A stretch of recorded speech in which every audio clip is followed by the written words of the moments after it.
with Tina Smith, the Interpretive Coordinator for the Oregon Coast Aquarium. Thank you for having us today, Tina. Yeah, my really pleasure. Appreciate it. Thank you.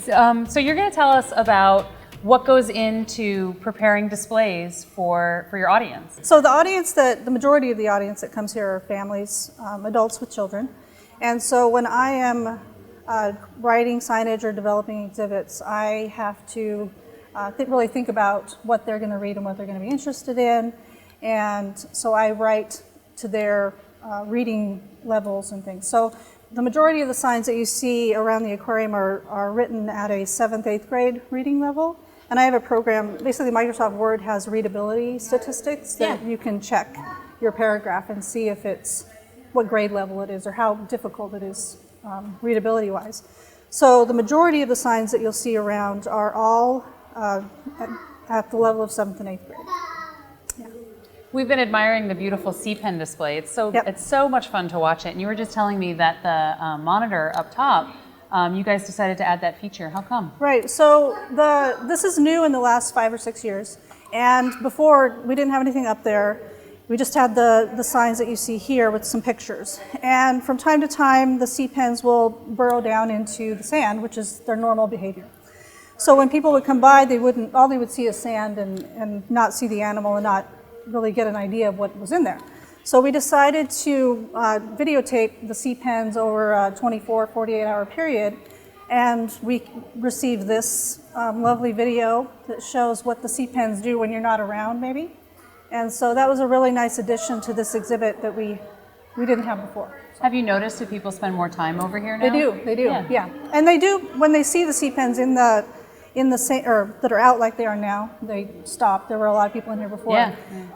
But again, when they're not visible, they'll stand here and watch that, and it's pretty captivating to see that and rewarding to see them using it. So. What other factors do you consider when you're creating displays? So I have to consider the mission of the organization. So that's a big thing, especially when we're doing changes or signage within our main galleries. And so I look at what our mission is and what goals and objectives do I want to achieve with my signage or exhibit changes. And then I think about the style guidelines that are within the gallery itself. So all of our main galleries have a certain look, a certain feel that I have to abide by. So the font has to stay the same style, the colors have to stay the same, all the shapes have to stay the same. And when we do a changing exhibit, I have a little more freedom to change that up and be a little more creative, and we can talk about that. Yeah, we're going to go look at one of your changing exhibits. So we're in the Sandy Bottoms right now? We're in Sandy Shores. Sandy Shores. Yeah, we have Sandy Shores, Rocky Shores, and coastal waters. So all Oregon coast featured habitats. And that's intentional. Right. So what's really special about the aquarium is that we don't try to do something we don't know. We really know the Oregon coast, and we really want to feature that and show people how special it is. And so we really focus on that. Where we change that up is when we do a changing exhibit to kind of help mix it up a little bit and show people outside of the coast what's out there. Yeah. So what writing style do you use, and how does science writing play a role in what you create? So I use what I refer to as interpretive writing, and it's based on these principles of interpretation that are out there in the world. Sure, in the literature. In the literature. So there's interpretive writing has to be thematic. It has to tell a kind of a provocative story. It has to have a theme. It has to be enjoyable and be relevant to the audience, and it has to be kind of audience specific. So, and I'll explain that in a second. But so when I'm writing to assign for the public, it's different than writing a science paper, which when I was in college, I wrote science papers, so I know how to write a science paper, but it doesn't translate well to writing a sign for the public because not everybody went to college, not everybody has science degrees. Well, and people don't feel... And they don't feel comfortable... Always, yeah. Necessarily reading that, and they don't have time to read it. Yeah. So I have to be very strategic when I'm doing an interpretive sign and make sure it's thematic and has a story that's captivating and hooks people and makes them want to read it and makes them feel good about it, good about what they're learning. Because the aquarium's a place that people come to not only have fun, but maybe learn a little something. Yeah. But they don't want to feel like you're shoving it down their throat and forcing them to read something. They want to feel like they can do it on their own terms and be comfortable doing it. I was reading something that said that people spend like 45 seconds at a sign Yeah. or 90 seconds or something. That sounds about right. So we Yeah. try to kind of hook them with a title. So like Building the Beach is a good kind of hook. Like, they must be going to tell me how a beach gets made. Yeah, and I was like, Restless Waves, like Yeah. it's very inspiring. Right. Yeah. So I can't take credit for these signs, No. but that's kind of how you can see. This is a really good example of how the title kind of brings you to it, and as you start to read, if it interests you, you'll read a little more, and maybe finally, if you read the whole thing, you'll get the whole big picture. That's the thing. I want to reach out and show them the whole big picture of what I want them to learn. Yeah. So, Tina, what goes into creating a special exhibit? Well, I have a team that I work with, an exhibit committee that is made up of husbandry staff, marketing, education, and our development fundraising person. And so we talk about different topics that we might want to talk about in a changing or a special exhibit. The other thing we consider is our audience and what kind of things are going to be interesting to our audience. So with our shipwreck exhibit, we went to our audience, we had this idea, and we gave them several other ideas that we tossed around. And when we asked the audience what one of those topics would they be most interested in seeing, the shipwrecks kind of rose to the top. So we said, okay. You let them vote, right? Yeah, Isn't that what you we did a survey with them, and Yeah. they voted on what was their most favorite topic out of the list. And so they said shipwrecks, and we said, okay, let's do shipwrecks. And it helped to have staff on board and be excited about it. So if we're all excited about it, it makes it a lot easier to do it. So we started there. And then, as my job as an interpretive coordinator is to research and figure out how do we want to tell the story of shipwrecks, and because it's such a broad topic that you could do it on anything really, and about shipwrecks. So we knew from my research, I knew that there was exhibits out there that talked about the Titanic, that talked about the sort of negative or sad stories about shipwrecks. And we decided as a team that we didn't want to go there with that. We wanted to make it more upbeat and educational. And so we settled on the topic of marine archaeology. Yeah. So I did a lot of research, and that's part of my job, is to do research and sort of become a subject matter expert, because I don't have a degree in marine archaeology. I don't know anything about it. I have a degree in oceanography, which helps because it's a good, solid science degree. But I had to do a lot of research, reading books and articles and calling and talking to scientists that work in that field, and sort of figure out how best to tell that story of marine archaeology, with shipwrecks being the background, because shipwrecks are really interesting. People are drawn to them, not just because of the sort of stories around them, but they're kind of a link to our history and our culture, and they're really interesting. So I started there with doing marine archaeology and researching and trying to figure out how to best tell that story of marine archaeology.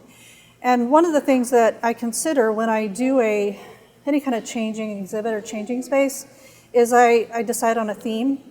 And again, what are the goals and objectives that I want to achieve with that? And along with that, when we're doing an exhibit like this, I try to stick to not doing more than 5 sort of sub-themes, or even less, because I don't want to overwhelm the audience with too much information. Right. I want to tell them what my theme is and get to the point, and not give them too much information, because they won't remember that. I'll just give them too much. And it seems like the theme of this one is how we as humans collect information for marine archaeology. Is that right? Right. So part of the marine archaeology exhibit, the shipwreck exhibit, is to tell people how marine archaeologists excavate, explore, research a shipwreck, and how they get there and what tools do they use. And so that's a big part of that sub-theme, is the tools that a marine archaeologist uses. Yeah, and there's a neat thing over here where they can blow sand around. Right, there's a water jet that they can use as an interactive, and there's an airlift in the background over there that shows you how an archaeologist lifts heavy objects off the seafloor and takes them up to the boat above. So those are all things. And then again, I have to consider the audience. So With this particular exhibit, our signage and a lot of the interactives are kind of an older crowd, so I would say teens to adults. And so the signage was again written towards that 7th, 8th grade level. There aren't a lot of little kid activities in here, which we kind of got a lot of flack for because people really liked our See and Me exhibit, which was a couple years ago, and it was really heavy on child activity, and all the signage was focused for the little kids, so 4 to 10-year-olds, along with some parent signage that kind of guided parents on how to connect your kids with nature. So when we did Shipwrecks, it was kind of went the other direction, and it was for older, older crowd, older kids, and which it's been really popular. And there's a lot of things for the little kids to kind of look at, and they can play with the interactives, but it's just not as child focused as our previous exhibit was. So when you consider making the visuals for the special exhibits, how is that similar or different to what you do for the standing exhibits? So the permanent exhibits, Sandy Shores, Rocky Shores, Coastal Waters, I have to stick within the guidelines that were determined before I got here. When we do changing or special exhibits, we have more freedom and to be creative in other ways. And so the feel in this room is really different than out there. It looks completely different than the other exhibits. It's darker. Blues, it's darker. It's like we're under the sea the whole time. And so even with the signs, if you look at the signs, they're puzzle pieces. So that goes back to the research that I did when I was looking at marine archaeology and how they process a shipwreck and what do they do when they're looking around. And to me, in my mind, it kind of fit together with putting a puzzle together. So instead of doing just your standard boxy square signs, I thought, why don't we do puzzle pieces? So it looks like it kind of drives home that, you're solving that puzzle, like a marine archaeologist or an archaeologist would do when they're excavating artifacts and looking at shipwrecks. So that was intentional, and it was challenging, and not all the pieces fit together when you take them down, but it again kind of drives home that puzzle aspect. So that was fun to be able to break out of that box of doing the permanent galleries and being able to do more creative artwork and just styles. So would you say that a typical day for you is thinking about the special exhibits, or is it largely thinking about what's already here and refining that? So it kind of depends on what we're doing. I would say when I come in, I come down to the galleries, I'll check maybe the main galleries and see if there's any animals that have changed, talk to the aquarist, see if they have a new animal I need to take a photograph of, so I'll do that, write a sign for that. I have to send those signs out and get them back. I'll come through the shipwreck gallery and check to see if the interactives are working. If they're not working, I have to call the husbandry staff person to fix it. So I go through and kind of check, and just before the public gets here, to see if there's anything wrong that needs to be fixed. So every day you're walking through the aquarium and I try checking. to. I try to. And if I don't, and something is wrong, I get a call. Yes. That says, the puzzle's broken, can you come fix it, or something like that, or we need a sign for this. So it's a lot of that.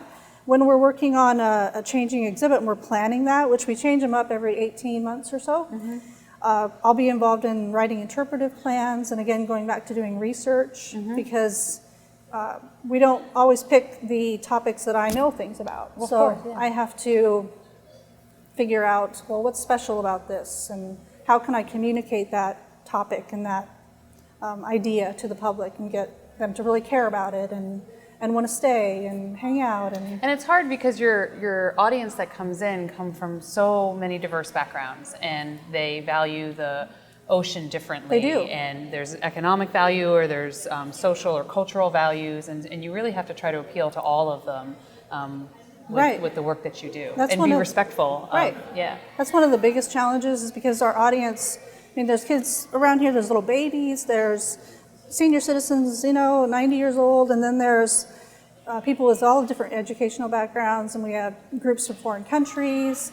And again, like you said, they all have different interests in the ocean and how they're connected to the ocean. And so trying to reach, it would be futile to try to reach everybody, so I try to reach a majority. And that's where that goes back to the interpretive writing and having a theme, and not just giving people facts, trying to get it connecting with them in their heart of hearts and understanding that the ocean's a special place overall. That's kind of our whole mission, is getting people to understand and care about the ocean and conserve it.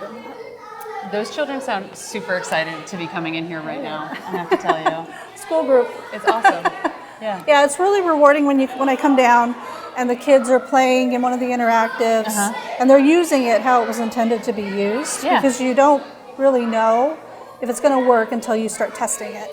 And so do you have to be somewhat flexible in your job? Definitely. I would say that's one of the biggest things, being flexible, being thick-skinned, because you're going to get criticized a lot. Yeah. I mean, you get a lot of praise too, but it seems like there's always something to fix, or, because the public's pretty rough on things. Sure. And so and again, we all come in from all these different backgrounds, Right. and so how we interpret it and how we see it is different for everybody. Right. Yeah. Right. Will you tell us about the other collaborations that you have with professionals to get your job done? Right. So it kind of depends on the topic that we're working on. But so like for the shipwrecks, we collaborated and hired a outside contractor to help us do all the design for the shipwreck pieces. It helped that he was a scuba diver and had gone on the shipwrecks and knew what a helm looks like and knew what a capstan looks like in a debris field. So we relied on his expertise for that, and so we worked closely with him.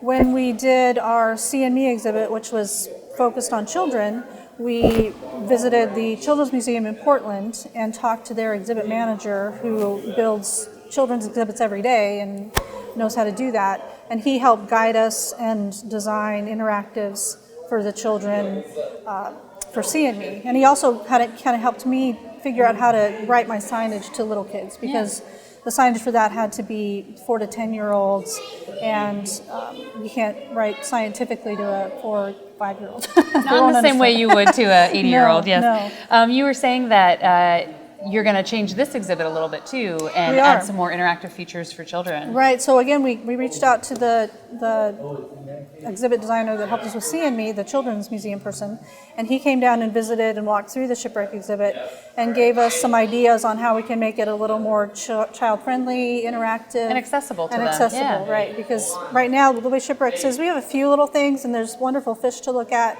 but it could use a little more interactive for children, so he's going to help us with that.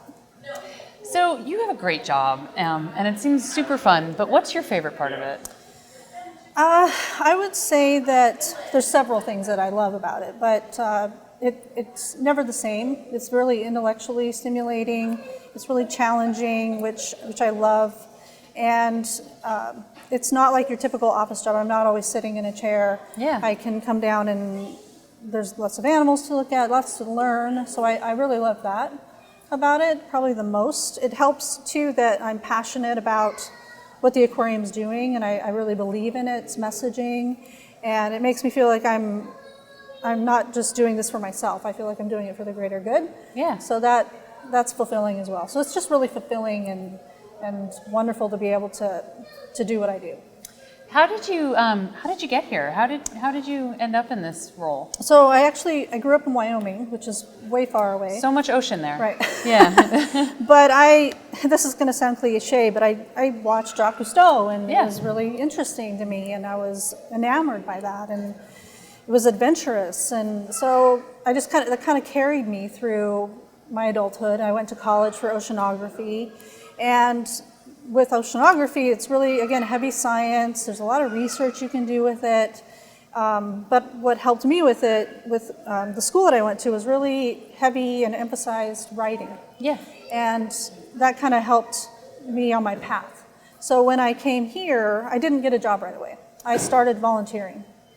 And volunteering as an interpreter, so talking to the public. And because again, with my degree, I love learning about the ocean, but it wasn't enough for me in my heart to just do research. I wanted to share that message. Yeah, and to communicate with people about your passion. And kind of help get them passionate about it, right? Yeah. So that's how I came to the aquarium. I wanted to share that knowledge that I had, but in a way that was accessible to more people, to the bigger audience. So I started volunteering as an interpreter, talking to the public and learning how to talk to the public, because it's not something that you can just go out and do. You have to have, again, just like writing interpretively, you have to have a theme. You can't just spew out facts for the public. You have to, if you want them to really care about it, you have to reach them and make it relevant and personal. So that was some training. They have training here that teaches you how to talk to the public. So I did that for a while. I got to know staff here, and they got to know me, which is really helpful, and that's something The networking component, yeah. that I'll mention in a minute. But so I got to know staff and volunteers, and whenever a position would open up in education, I would apply for it. And the positions at first were temporary, so I would go on as an intern or education assistant on outreach to schools and teaching the little kids about the aquarium, and doing behind the scenes tours where I took them behind the scenes and they saw what was going on. And spending the night in the shark tube, And right? spending the night doing sleepovers. Yeah. So a lot of entry-level things and temporary things. But then when a permanent position opened up in our volunteer program as an education specialist, I applied for that, and that's sort of my first permanent job here. And that was wonderful because I got to work with a lot of volunteers and really see a different side of communicating with the public that I hadn't maybe seen before. I mean, I'd been on the volunteer side, but not on the education, the volunteer side. And so I did that for a few years, and then a void sort of opened up in exhibit design and writing, and I really started to feel like, while I enjoyed working with volunteers and communicating with the public in that way, I wanted to go back to the writing that I loved when I was in college, and design and that kind of thing. So when that void opened up in exhibits and writing, I kind of filled it. Yeah. And I was already here, and people knew my writing style, and they knew my passion, so it was kind of an easy transition. And so I've been doing that for 8 years. I've been at the aquarium for 15 years, because I came here in 2001 as a volunteer. And so I just really have worked my way through and up and networked. So what if somebody wanted to be you? What advice might you give them?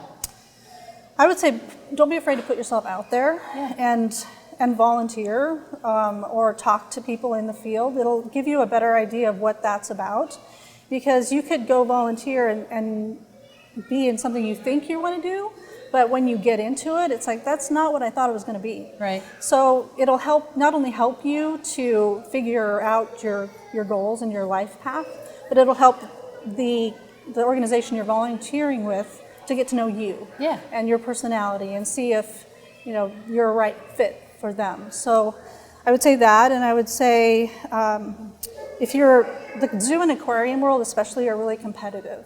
So be prepared to do entry-level things and volunteer and maybe not get paid, but get that experience that's really necessary to compete with other people that are outside of that world. And to keep at it, if that's what you want to do. If that's really what you want to do, it'll happen. You just need to be humble about it and take the opportunities when they come to you. Yeah. So, yeah. Thank you so much for sharing about your experiences. It was a pleasure. We really appreciate it. Thank you, Tina. Yeah, thank you.